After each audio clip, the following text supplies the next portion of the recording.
নমস্কার বন্ধুরা, কেমন আছেন সবাই? Welcome to Kitty's Innocence. আজকে আমরা আবার চলে এসেছি নতুন একটি রেসিপি নিয়ে।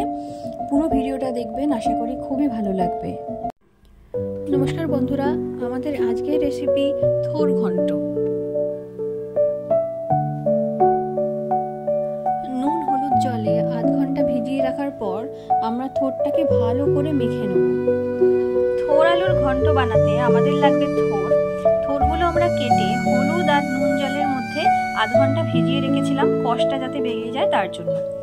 তারপরে নিয়ে নিয়েছি আমরা কুচো করা আলুর শেপগুলো দেখুন এইরকম ছোট ছোট করে কেটে নিতে হবে। তার সাথে নিয়েছি লঙ্কা, টমেটো আর আদা।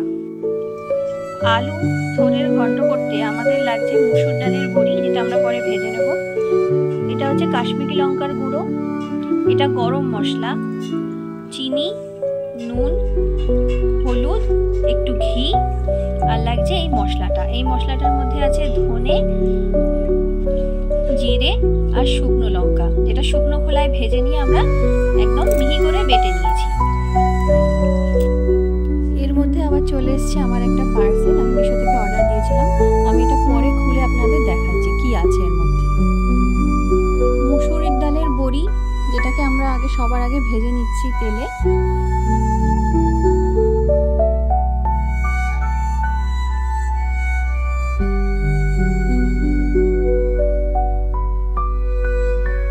দেখুন একটু লাল লাল হয়ে গেছে। এবার আমরা তুলে নিচ্ছি মুসুরির ডালের বড়িগুলোকে একটা প্লেটে তুলে নিয়ে এবার আমরা ফোড়নে দিলাম শুকনো লঙ্কা, জিরে আর তেজপাতা।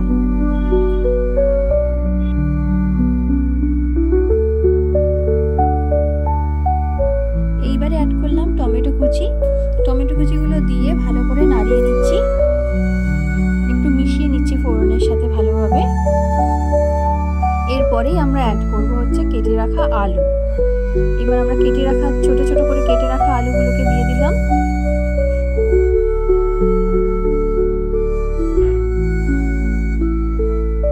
এবার ভালো করে আবার মিশিয়ে নিচ্ছি, ভালোভাবে ভাজা ভাজা মতো করে একটুখানি নেড়ে চেড়ে।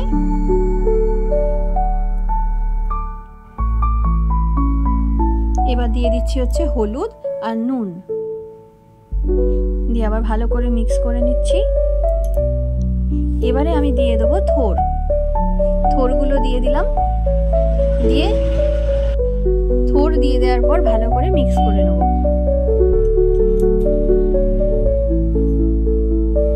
এবার ভালো করে নাড়িয়ে চাড়িয়ে আমরা মিক্স করে নিচ্ছি আলুগুলোর সাথে, যাতে একদম মাখা মাখা হয়ে যায়। এবার আমাদের দিতে হবে চাপা, অন্তত 10 মিনিট চাপা দিয়ে রেখে দিয়ে আমরা এসে গেছি প্যাকিংটা খুলতে। আমার মেয়েই খুলছে প্যাকিংটা। দেখুন এর মধ্যে আমি অর্ডার করেছিলাম একটা ফোন হোল্ডার, সেটা এসে গেছে আজকে আমাদের। আচ্ছা, ইতিমধ্যে আমাদের 10 মিনিট হয়ে গেছে, তো চলুন আমরা আবার ঢাকনাটা খুলে রান্নাটা কত দূর হয়েছে দেখি। আলু আর থোর এখনো সেদ্ধ হয়নি, এখনো সেদ্ধ হতে বেশ কিছুটা টাইম লাগবে। তো এখন আমরা দিয়ে দেবো কিছু মশলা আরো।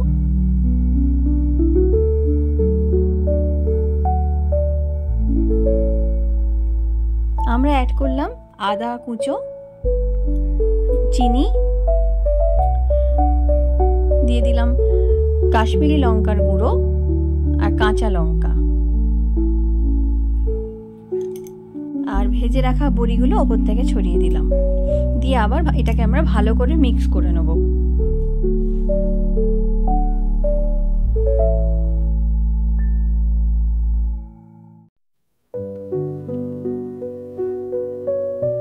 তারপর আরো 10 মিনিট চাপা দিয়ে রাখার পর রান্নাটা মোটামুটি আমাদের হয়েই এসেছে। দেখুন আলু আর থোর মোটামুটি সেদ্ধ হয়ে গেছে। এবার আমরা যেটা অ্যাড করব সেটা হলো গরম মশলার গুঁড়ো। গরম মশলার গুঁড়ো অ্যাড করে দিলাম।